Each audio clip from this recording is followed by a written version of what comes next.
All right, and for this next match, another one of these characters that we saw the exact same thing with is Scarecrow, and that will be being played by GameFreaks, who's from Miami, Florida, ranked 7 in the region, so still has a chance to make it within that top 4, and his opponent will be a player that we honestly don't have too much information about. The mystery man, Skedar70, he's playing Gorilla Grodd, and he's playing from this region. That's it. That's all he wanted the world to know right now.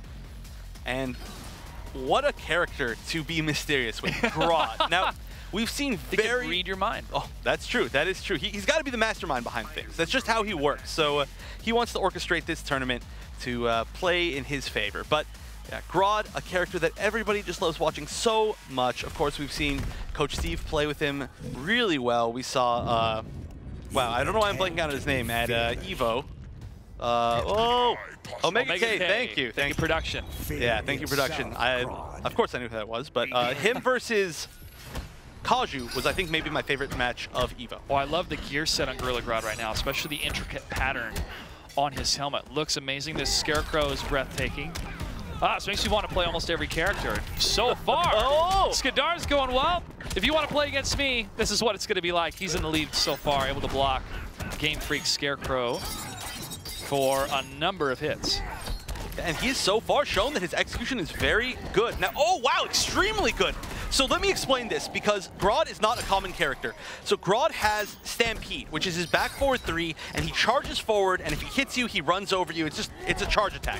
But you can actually cancel it during the startup frames by pressing back, back, or forward, forward. The timing, however, is extremely tough. Like the best execution players in the entire world can get it maybe, I don't know, a very small percentage of the time. So he's already shown that he can do that consistently. This is not a... Oh, that's right wow. in the air. Yeah, that was pretty funny looking. But this is not just some side Grodd. This is an extremely good practiced Grodd. We very rarely see a Grodd that can actually do that in a tournament match. Well, Grodd is in the lead. Skedar able to take the first health bar, but not without a fight. And there's a long-range hit from Scarecrow. Oh, counter. And there's the wake-up attack, and that's going to tie up the game. Slight health lead for Skedar. And the biggest issue in this matchup is going to be just how good Scarecrow's normals are. Nice command grabs him out of the air. Wow. I thought it was going to be a chest bump. That's not the case. Oh, and actually drops the end of his combo. Oh!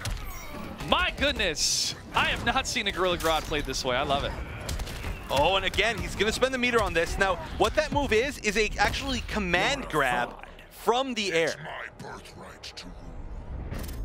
Wow. All right, GameFreaks winning that just with 1 bar, so both players still have a lot of meter left. Oh, able to punch through the armor. Oh, there's the opening he needs, and there's a clash. I will eat your brains. That sounds terrifying. That actually does sound terrifying. That's a little bit harsh. Yeah. All right, and again, not spending too much meter. Both of these players keeping it for conversions or pressure. Good blocks, but Scarecrow gets the low. There's the overhead. Continues with the combo. Can he get 300? He does. 348. Oh, the wake-up attack with the armor. And dropping in that combo is pretty big. This should be, oh wow, no Oki by Skedar, and he's almost lost. Right here, I think Scarecrow should just try to back up, turn on trade, and now it's going to be almost impossible for Skedar to win this. Even if he manages to land a combo, this whole time his life is draining. There's nothing he can do but try to wait it out, and there's just nothing he can do. Maybe his best bet would have been to try to activate trade using some of those ranged options, but regardless, it is so hard to avoid the chip damage from the trade from Scarecrow. Yeah. It's practically inescapable for characters that don't have projectiles. It's like you know your doom is coming and there's nothing you can do about it. I cannot think of anything more terrifying, especially when it's being narrated by Robert Ingram. Oh, and what a great job he did narrating that terror. But yeah, there is nothing scarier than that. He can take even 20% of somebody's life while he's being comboed, actually, if he has that trade up. So, like I said, tough luck, but Skedar's just going to have to make sure he doesn't get himself into that situation. Maybe try to, I don't know, win before that happens. Win before it happens. You got to win before it happens. Do? That's the strategy. But Scarecrow, GameFreaks able to get the first couple hits, has the lead. No connections yet. From the back and forth, there's an interactable. Okay, so we're seeing trait popped. We hadn't seen trait popped yet. And I want to know how he's going to use it. Nice, that should be a combo. Ooh, doesn't go for the full back three. But still, oh, mix-up, cross-up. But didn't get the conversion. He could have taken so much life. He was able to get it twice, but not the full conversion, as you mentioned, Evan. And now he's in the corner, and Scarecrow in the health lead. Oh, this throw's going to hurt. Oh, nice punish on the down two, but not enough as he doesn't get the conversion from it either. A few dropped conversions have just spelled death for Skedar so far. This Jonathan Crane is really good at these combos. Yeah, another throw. This corner pressure is unrelenting, but a wake up, very good choice on the wake up. Of course, that will side switch. That's going to get Skedar out of that situation. But still, yeah, I don't like the idea of giving Scarecrow space. Every time that you give Scarecrow space, it's going to give him the opportunity to set up that trait, and then no matter what you do as Grodd, you're going to take so much damage and a beautiful bait. The armor was so perfect in that moment. And there's more trait. There's another victory for Scarecrow. Doesn't even lose a health bar in that game. Yeah, he just did not let Skedar out of that corner. He just controlled the pace of the entire match, and there's really nothing much that Skedar can do except for just try to push block, try to use those tools that we were talking about earlier, because Scarecrow's another one of those characters that's just terrifying up close. I'm getting triggered. Okay. Finally loaded. I was like, are you seeing this too, Evan, or is this just me? All right, let's see if there's any character changes. These guys are going to stick to the same. We got Scarecrow. Oh, back to Gorilla Grodd for Skedar, it looks like. Well, we saw some really nice pressure from him earlier on in the set. I just don't think he's had a chance to really show it off again. And that's a tough position to be in, too, for any player when you're like, this was so successful in game one, but as soon as your opponent downloads what you're doing and is able to make adjustments, you have to do the same thing. And the arena will be Atlantis. Ooh, Atlantis. This will be another very heavy interactable-based level. A lot of unblockable interactables, a lot of ones that grant you free combos here. Now, both of these players are power characters, so it shouldn't be too bad overall. Blocks from both sides. Scarecrow gets a hit in the air, converts for 327 damage, does not get the low hit, and there's an interactable from Skedar. There's that charge that you mentioned. Yeah, and the fact that he used meter made it safe, otherwise it's a free punish for Scarecrow. Oh, and we're already seeing the start of the pressure. Nice, goes for a normal throw as opposed to the command grab that we usually see. Wake up attack for 100 damage. Wake up counter. That wake up attack has been working out so well for GameFreaks. I don't think we've seen Skedar try to bait it one time. Oh! There it is again. There it is. GameFreaks 1 health bar away from taking the series. And at this point, I think he should just activate trait. But the thing is, if he activates trait now, it's going to give him Traumatize, which he can actually use as a wake-up right here if he doesn't end in a restand. Oh, and he didn't. Oh, I'm surprised we didn't see the wake-up. There it is, a little bit late. Doesn't catch Grodd out of the air. And that means it's going to be a big punish from Grodd. Oh, now we're seeing Skedar do some serious damage here. He may bring it all the way down for the health bar. Just needs one more hit, gets the throw. And we're going to see an even matchup in Game 3 when it comes to health in round 2. And that is exactly what we've been needing to see him do. He used 1-1-2 into the Stampede cancel, which is extremely plus. On top of that, he finally ended his combo the way he wanted to. He's getting this free pressure.